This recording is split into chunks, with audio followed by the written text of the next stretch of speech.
This week's WWE Raw featured spoilers and spoiler warnings for the Royal Rumble this coming Sunday in lieu of a go-home show. With the returning champion, a big return for a previous champion, and a Women's Championship main event, it's time for this week's WWE Raw review. Drew McIntyre opens the show and dedicates his upcoming match with Goldberg at the Royal Rumble to everyone suffering through coronavirus right now. Better bloody win it now, I'll tell you that. Drew puts over Goldberg in his entire career, conveniently forgetting all of the career lowlights that none of the rest of us have forgotten. As this is WWE, he cannot cut a full promo and is interrupted by The Miz and Morrison, who come out, really sell the idea that they might cash in the Money in the Bank at some point in future, but they are themselves interrupted by Goldberg. Goldberg and McIntyre put Miz and Morrison down and then do a big stare down to finish the segment. That's all you'll need for the high package, lads, nothing too fancy.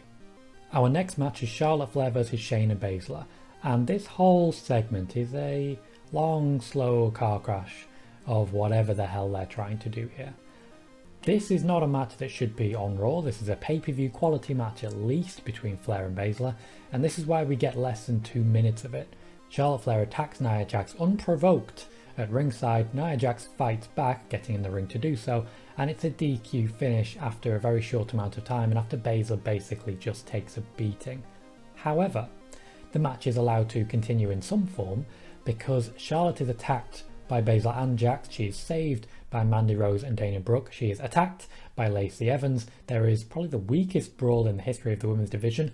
I remember the days where Charlotte, Becky and Ronda had a brawl where they all got arrested, and it was fantastic. That moment between Rousey and Becky Lynch in the back of a police car where they just looked at each other.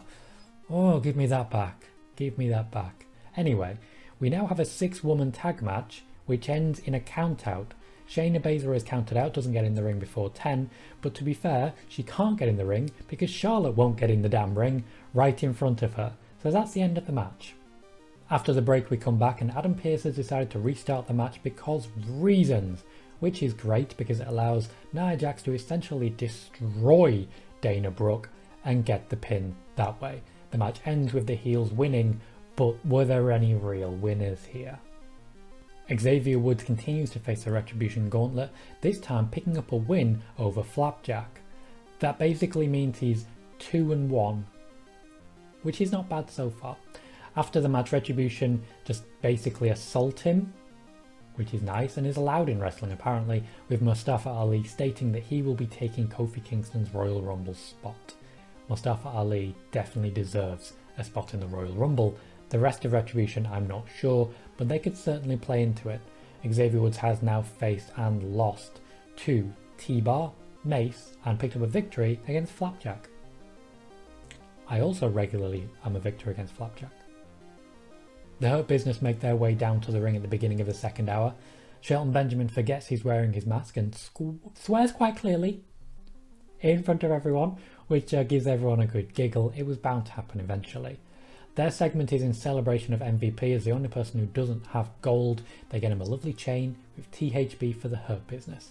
As this is a WWE promo, naturally it is interrupted, this time by R-Truth, who is here to celebrate Truth's happy birthday, or THB.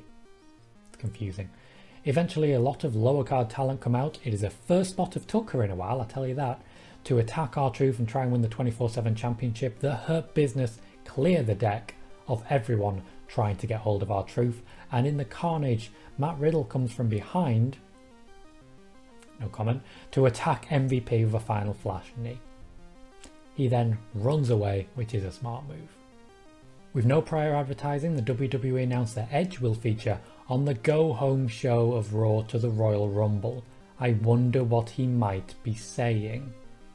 Sheamus beats Morrison and is then beaten by Miz and Morrison.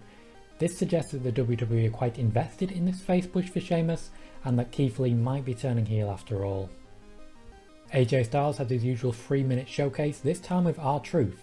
It's not quite as good as his match with Ricochet, but it's hard to do better than that. We get to the Randy Orton section just as the second hour comes to a close with a recap of his masked appearance last week. This is then rebutted by, or shall we say interrupted, by Funhouse Bliss with her own recap and highlights of last week and her time setting Randy Orton on fire. everything's going a little bit crazy as we lead into our final hour, which, yeah, it's a bit of a strange one. By and large, these are good promos, and they do deliver in that we get more excited for what comes later. It really shows a change in the mood going into the final hour. However, they are starting to get longer and they are starting to retread water. So at this point, I'd like to see some motion in that.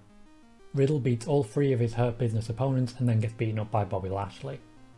Raw shows a commercial for the upcoming WWE Backstage show in which they will preview the Royal Rumble. They will also give you spoilers as to who will be number 30 in the Men's Rumble and who will be numbers 1 and 2 in the Women's Rumble. I wonder what Edge is going to say. In a long, quiet promo, Edge announces that he will feature in this year's Royal Rumble, making his return from a prolonged injury as expected in January in the Royal Rumble. This would have been a pretty big surprise if they hadn't announced it ahead of time. Our main event is a rematch from last week with Asuka defending the Raw Women's Championship against Alexa Bliss. Alexa starts as Funhouse Bliss and gets the 4K treatment from the cameras, which is very nice indeed. However, the match goes through many different incarnations. While Alexa starts as Play, she soon becomes Pain. Asuka is much the same, reticent and reserved to start with, but quickly becoming a lot more aggressive, particularly in sight of transformations later. There is a moment in the middle of the match where Alexa Bliss's old entrance music plays and we get to see the actual Alexa Bliss free from the influence of Abby. However, this is very much a prelude. Alexa seems to hide in this particular instance, willing herself to become Abby's favourite once again, and she does so. At which point she becomes a lot more powerful, is able to overpower Asuka out of the Asuka lock. Asuka looks desperate at this point. Alexa is able to lock in the mandible claw, but only for a very brief time, before an appearance of a very heavily make-upped, wearing no mask, Randy Orton, who hits her with an RKO, puts her down, and that is where we end for the night. When you factor in the intentional capture of a lot of facial expressions and the costume changes, that last match must have taken a while to film and was probably recorded before anything else actually happened in the live segment of this show. The actual quality of wrestling was quite low. There was a lot of dropkicks, for example, like a lot of dropkicks, but the storytelling was very good. Raw as a whole, however, was a bit lacking in both. There were some good moments. The opener was paint by numbers when it came to Drew McIntyre and Goldberg, and really paint by numbers has become the mantra of Monday Night Raw outside of what's going on with Alexa Bliss, Randy Orton and The Fiend. Edge coming back was a nice surprise, but it can only do so much when we're seeing the same thing every week with Retribution and Xavier Woods, the same thing every week with Matt Riddle getting beaten up by Bobby Lashley. I would say the same thing every week for Jeff Hardy and Elias, but they were not on the show this week. The women's segment early in the show really drove people away, as far as I can tell based on my Twitter reactions, and that makes things difficult because it's a very good thing Edge is back, or Vince McMahon may be reaching for the Brock Lesnar button. Let me know what you thought of Raw down in the comments. I have been Tom Colohue. Subscribe if you haven't and like if you can, and I will see you next time.